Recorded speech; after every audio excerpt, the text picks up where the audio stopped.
who had been personally warned themselves but were afraid to come public. Some have been told to keep their mouths shut.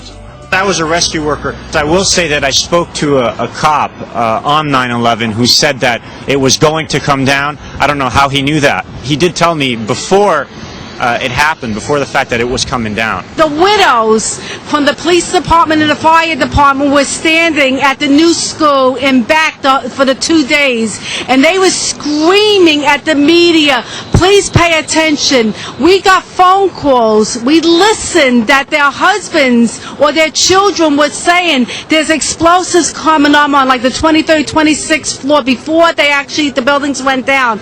And the media started laughing and said, we have no time to hear you.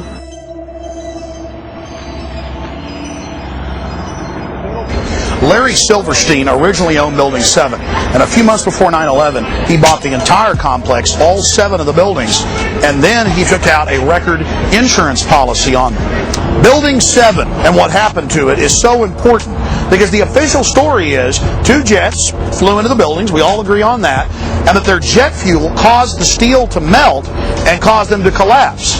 But then we look at Building 7, which was the furthest away of any of these buildings from Tower 1 and 2, and it wasn't even damaged, but later that afternoon caught on fire. Now they've rebuilt Building 7. Here's Tower 1 and 2. Obviously, you all know those were hit by jet aircraft. And then we have Building 7, the furthest away from all the other buildings. Building 7 was 47 stories tall. Building 7 was not hit by an aircraft. Building 7 did not catch fire from these buildings. But later in the afternoon, mysteriously, it caught on fire. And then after 4:30 p.m., the firefighters told everybody to get back. They were, quote, going to pull the building, the demolition term for demolishing one. They told Associated Press reporters, get back, we're going to pull it. And this building that wasn't hit by a plane, that had no damage to it, collapsed symmetrically. Building 7 was a block away where my hand is. But the red flashing square is where Bankers Trust still stands today. It had Tower 1 fall onto it, but just had light damage. The owner, Larry Silverstein, of the entire complex, got on TV and said that they had blown up Building 7. He said they pulled it, demolition. Well, Silverstein owned them all. Oh, Silverstein owned all the buildings. Yeah. How many buildings are gone? All of them. How many is that? That's right. That plane wasn't, that building wasn't hit by a plane. 9 buildings are gone. Yeah. Thousands of people lost their lives. That building. Hundreds more. No. And there's an official U.S. government plan to carry out the attacks. He imploded that building on himself. He admitted it. He said it on television. He brought that building out. Yes. Larry Silverstein. So you understand? Larry Silverstein on America Rebuilding on PBS said that they blew up Building 7. They blew up 7. Even though...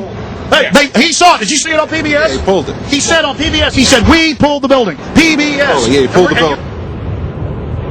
Pelted by debris when the North Tower collapsed.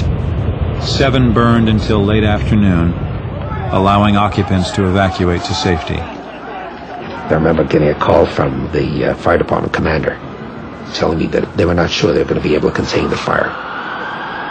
And I said, we've had such terrible loss of life. Maybe the smartest thing to do is pull it.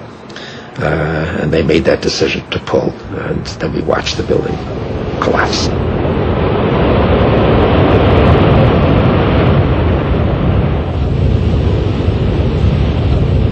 Yeah, he said we're going to pull. He said we're going to pull the building. Silverstein said we're going to pull the building. And we got the firemen saying they pulled it. I mean, Silverstein goes on PBS and says it, and we're the weirdos when he says it on TV. Unbelievable. Let's see that one more time. Maybe the smartest thing to do is pull it. And they made that decision to pull, and then we watched the building collapse.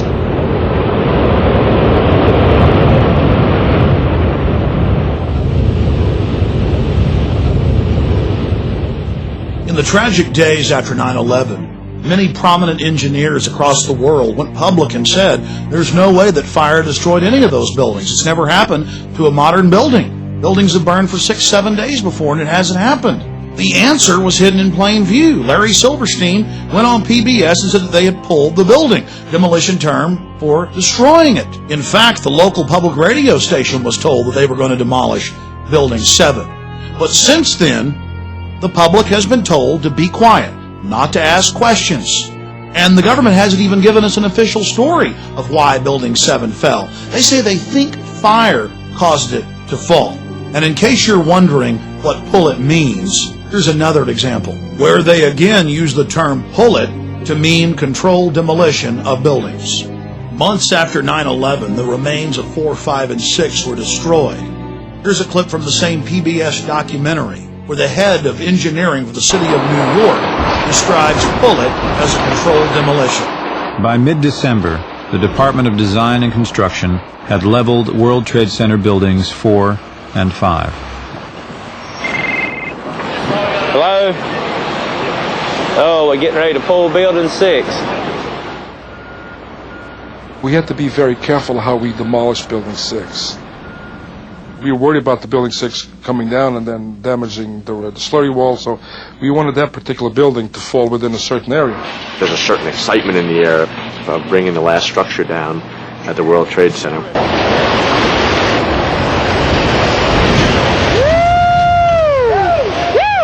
Seconds after 7 collapsed, this is what Dan Rather had to say about it. Large building. In most other cities, it'd be one of the largest buildings in town, probably. Trade Center Building 7 has collapsed. Now, here we're going to show you a videotape of the collapse itself. Now we go to videotape, the collapse of this building.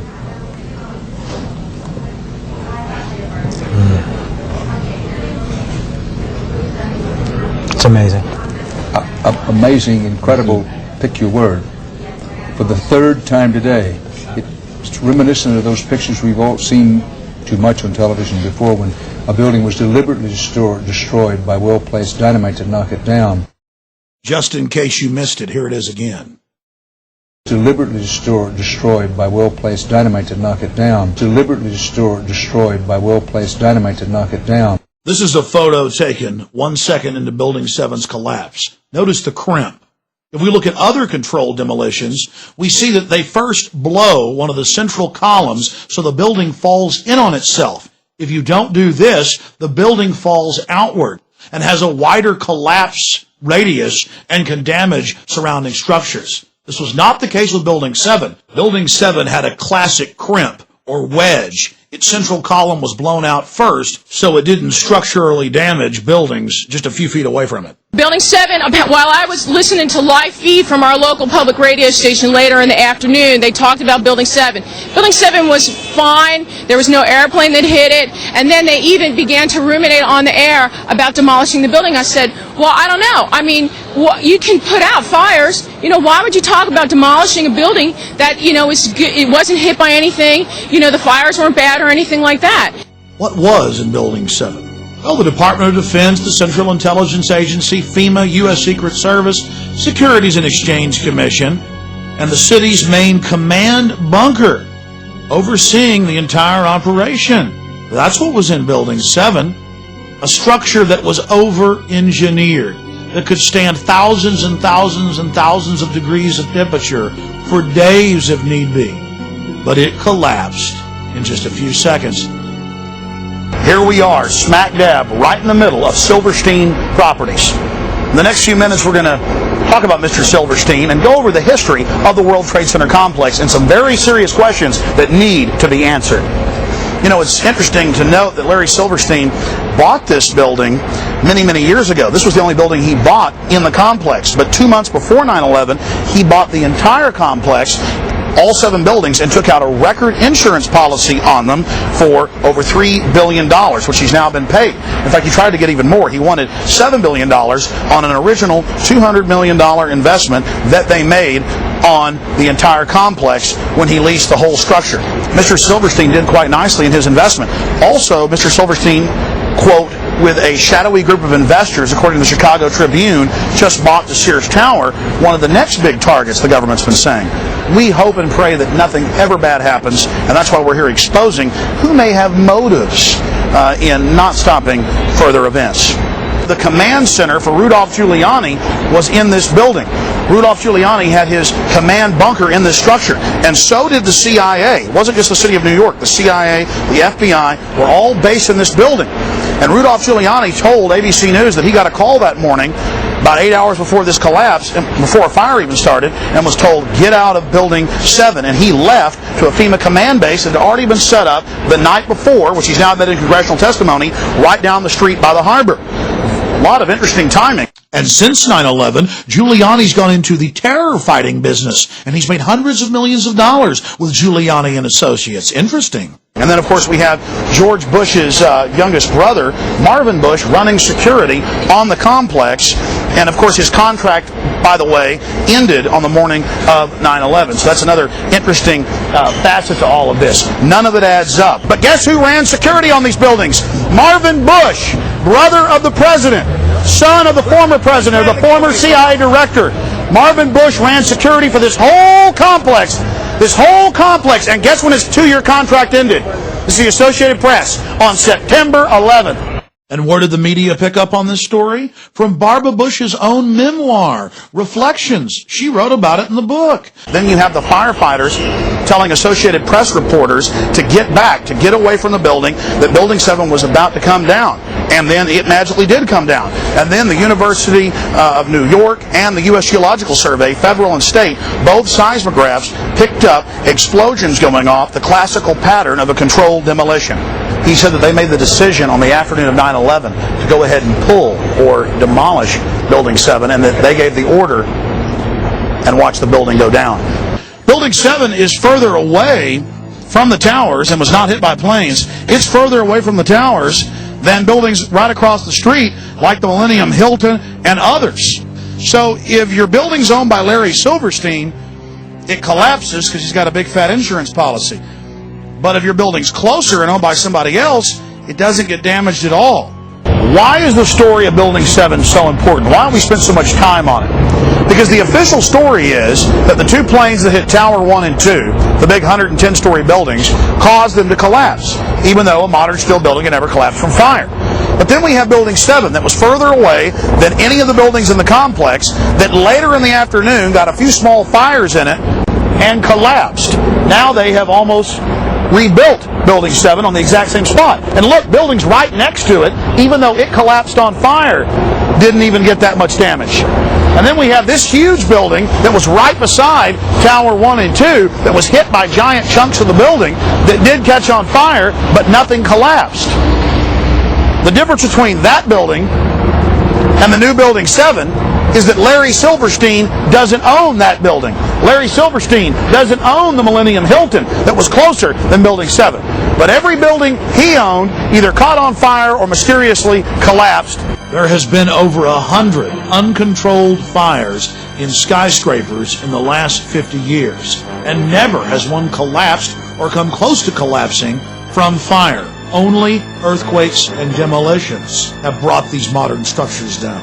Then we look at the fires in Building 7, and they would be called moderate by any firefighting manual, but still the building collapsed.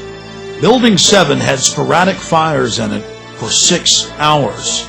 Other skyscrapers, as we mentioned, have burned for days or even weeks. Why don't they collapse?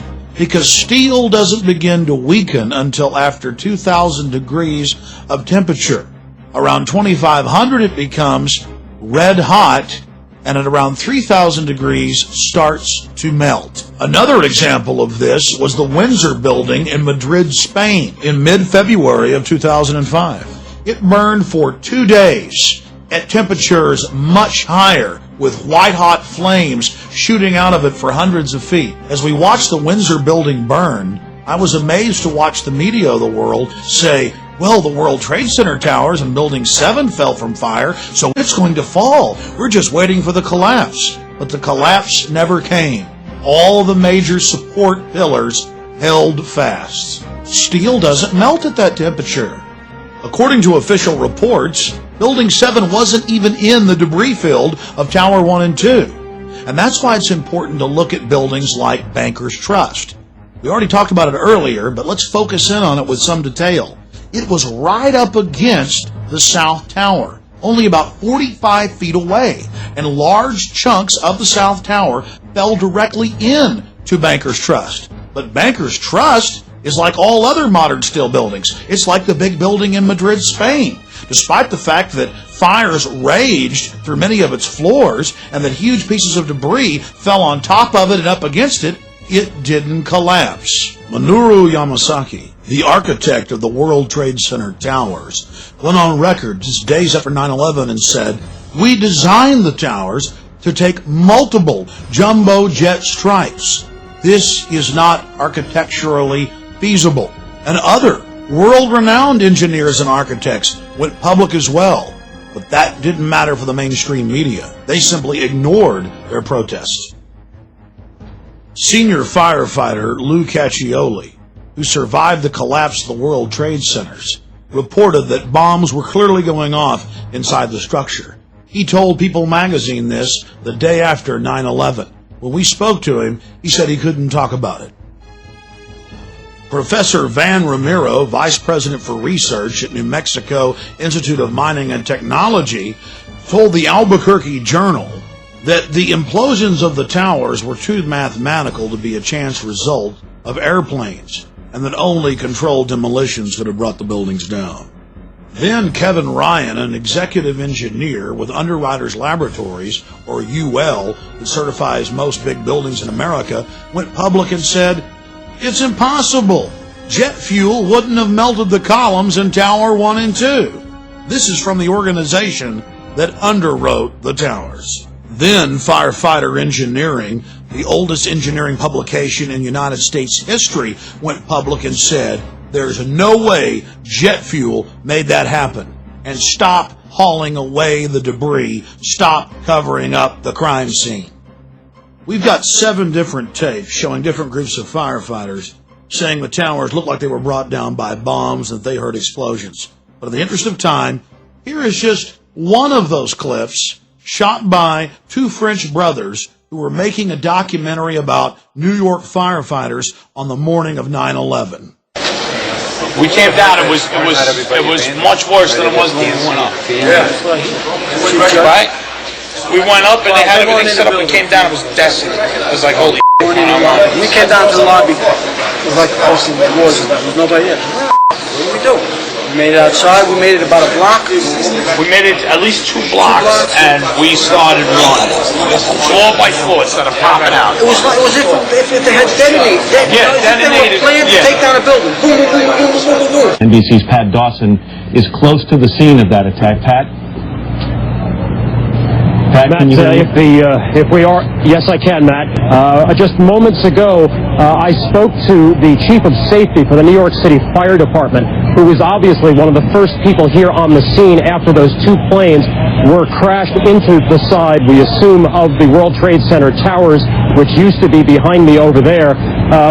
Chief Albert Turry told me that he was here just literally 10 or 15 minutes after the events that took place this morning. That is the first crash. He had roughly 10 alarms, roughly 200 men in the building trying to effect rescues of some of those civilians who were in there, and that basically he received word of the possibility of a secondary device, that is another bomb going off. He tried to get his men out as quickly as he could, but he said that there was another explosion which took place, and then an hour after the first hit here, with the first crash that took place, he said, there was another explosion that took place in one of the towers here. So obviously, according to his theory, he thinks that there were actually devices that were planted in the building. The second device he speculates, was probably planted in the building. So that's what we have been told by Albert Turry, who is the chief of safety for the New York City Fire Department. He told me that just moments ago. And a CBS News chopper in the air over the towers reported the same thing.